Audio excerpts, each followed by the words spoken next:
6:46. Today marks 5 years since the Sun Prairie explosion rocked that community. Josh Breider has been providing some really strong interviews this morning with people in that community. With all these years that have now passed, 5 years, they continue to grow stronger, and we're seeing that this morning, Josh. Oh, we certainly are, Chris and Leah. Good morning to the both of you. I was one of the first reporters on the scene in the aftermath of that explosion 5 years ago today. And to see that community come back into what it is now, it truly is Sun Prairie Stronger. And one of those that we've been so lucky to have by our side the entire time is Chief Garrison of the Sun Prairie Fire Department. Chief, thank you so much for spending some time with us this morning. Good morning. You know, talk about Fire Station 1 behind us this morning. This is a staple of this community, and obviously you are honoring and remembering one of your own this morning. Yeah, absolutely. That's the issue. You don't ever want to forget your history, your tradition, and Corey was a big part of our history and tradition. You know, you have a flag flying high in honor of him. Your team, this has been a difficult 5 years to say the least. Yeah, it's difficult, but the one thing I can say about my team is they've risen above. You know, they continue to honor Corey by hard work, hard training, and continuing with the growth of Sun Prairie, keeping up with that, and continuing to move forward. It's you know, even with the loss of Corey, it's been moving forward, and Corey, if he's looking down at us, he's proud. He would not want us to be status quo. He was a very progressive firefighter in his time, and he wanted us to move forward.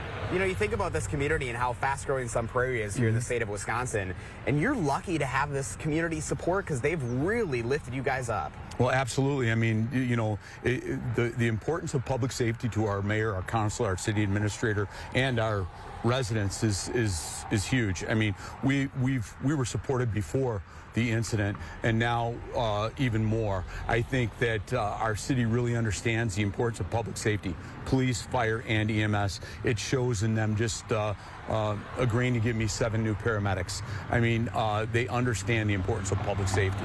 You know, I think one of my most favorite things is seeing you guys act like a family, and not only for your department, but even for Corey's family, right? You have Abby and, you know, Corey's kids that are still in this community. Abby opening up a business just a couple of blocks from here, that means something. Yeah, no, Abby's a staple. You know, and the interesting thing is all of our families are a staple.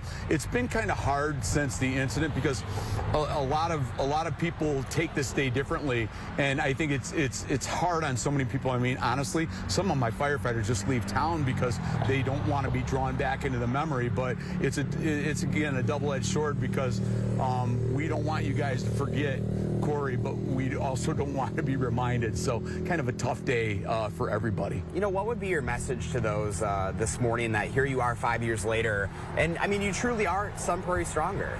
Resilience. I think that's one thing that my department has shown me, resilience, to continue to move forward, even in difficult times.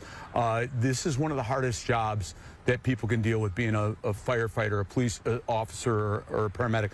We see horrible things daily, but the issue is to be resilient, and when you have a bad thing happen, you don't put that in you don't leave that in your mind. You learn from it, and you try and move forward and try and make the next incident you respond to better. Great message this morning, Chief. Thank you so much. Appreciate your time this morning. Thank you very much. Of course, our coverage just continuing all throughout the day. We're going to have more coverage tonight. Our own Eric Franke will be out here during our evening newscast with more stories of that resilience the Chief was mentioning later on in the broadcasts, guys. Boy, some really powerful words by Chief Garrison there. Josh, thank you so much for bringing that to